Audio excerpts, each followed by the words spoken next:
Rudolf Steiner, whose teachings led to anthroposophical medicine, biodynamic farming, and the Waldorf School, said that the heart is a seven-sided regular form that sits in an imaginary box in the chest. Regular means that all seven sides are identical.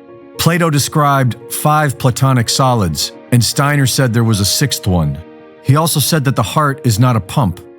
This fantastic claim was vindicated by Frank Chester, who figured out how to design a 7-sided regular form.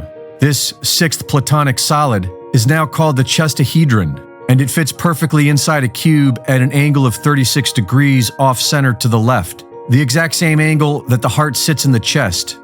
When submerged in water and spun, 2 counter-rotating vortices are formed.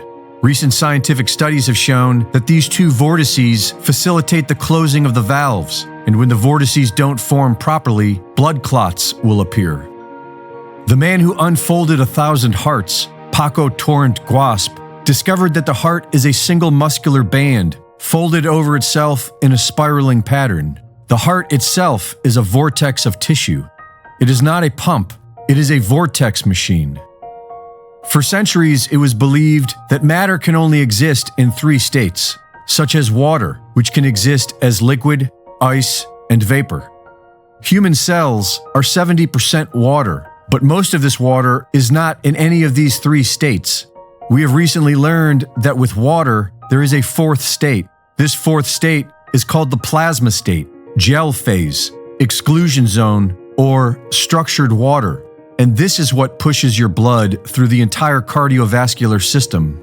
Fueled by infrared energy from its environment, the water in our body becomes an electrical propulsion system. A certain percentage of the water in our body becomes structured water, and the rest remains normal liquid water, or bulk water. The structured water becomes negatively charged and forms the gelatinous outer walls of our capillaries, veins, and arteries. These negatively charged outer walls continuously propel the positively charged bulk water within, carrying the blood with it. This propulsion system will run indefinitely, so long as it stays charged, and the way you charge it is with the Earth's electromagnetic field, infrared energy, and positive thought. The work of Dr. Masaru Emoto has scientifically demonstrated that water exposed to loving human words and thoughts is transformed into its natural hexagonal shape. It becomes structured at a molecular level based on our positive intention. This new model shows that it is the blood that pumps the heart, not the other way around. And in order to keep the flow strong and healthy, our best medicine is to connect to the earth, get sunlight, love ourselves, and love one another with physical touch. Victor Schauberger spent his life studying water and found that in the natural world, water will always create vortices along its path. Schauberger learned that this spiral action is what structures the water in nature, and that when subjected to modern man-made water treatment, it loses its structure.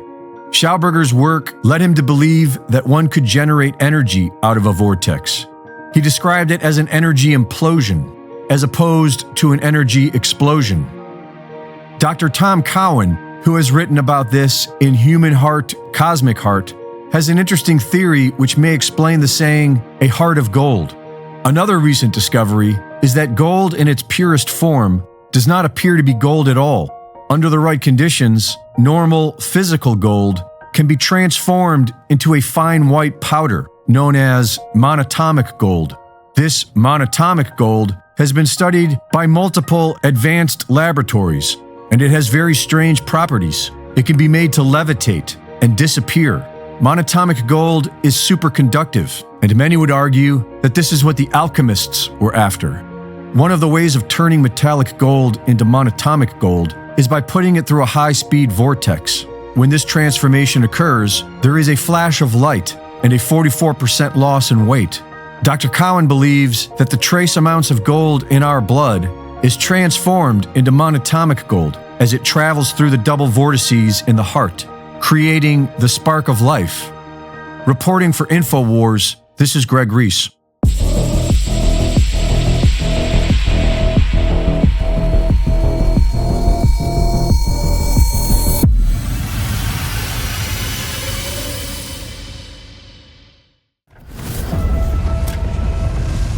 The networks lie to you about what's happening now. InfoWars tells you the truth about what's happening next.